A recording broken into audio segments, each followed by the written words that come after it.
Good evening and welcome back to Prime of My Life. It is Wednesday, which means I had a half day today, and for the first time in my new job I wasn't actually panicking before I left, so I'm quite happy with that. That's me getting on top of things without rushing or stressing, so that was quite good. Today we have, well, not today, there's been a few reports, or I've seen it in a few places, about censorship of books. That especially in school libraries, parents are asking for books to be censored, or pressure groups or community groups are asking for books to be removed from the school library. And personally, I think that's laughable, because the majority of teenagers now, which it seems to be the sort of books that they're looking at, young adult books, especially when they're talking about things like maybe gender or sexuality or stuff like that. They're like, no, we don't want them reading that. Remove these books from the library. I'm like, are you mad? Has your child got a phone? Do they have internet access?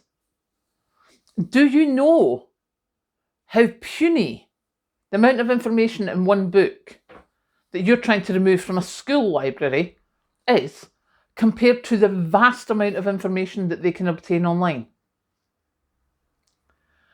If you want to regulate what your child is seeing, especially a teenage child or smaller, then you need to be regulating their internet access.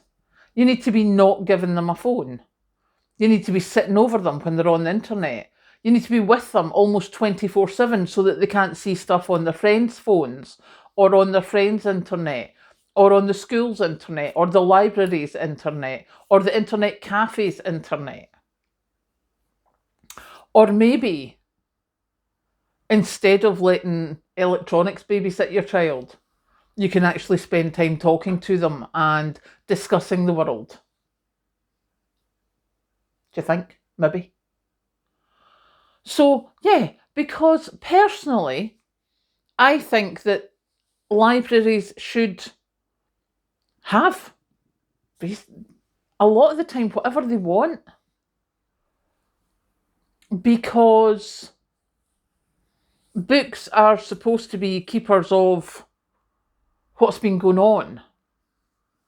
The internet, yes, people can say, oh, but the internet's there, and they go, the internet could be switched off at the flick of a switch.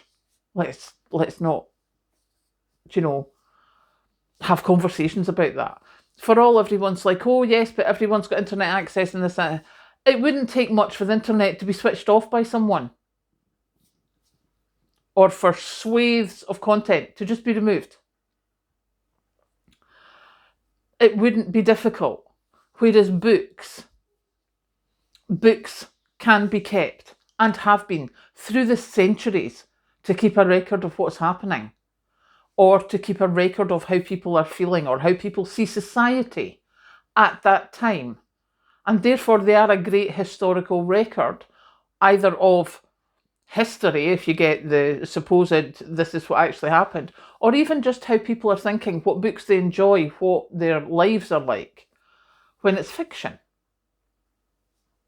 So yeah, I'm quite concerned that this libraries are being targeted, especially, as I say, school libraries, to remove books that certain parents or certain pressure groups don't want.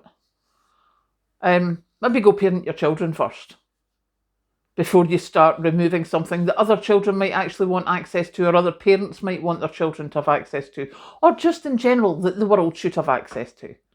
And don't get me wrong, I know there are books that are horrifying. Do you know, I've read all Stephen King's books, well, not all. I read Stephen King's books, I read James Herbert's books, I read all Flowers in the Attic, all that. I read all them. Didn't mean I turned out like the perpetrators, because I had been brought up with that's just a story. It's not how society works. So yeah, maybe actually start bringing up your kids rather than having the electronics bringing them up and spouting off a load of rubbish about a teenager's book There's bigger things to take time over. So yeah, that's my wee rant today. So now I'm going to go make some more tea, and I will catch you later.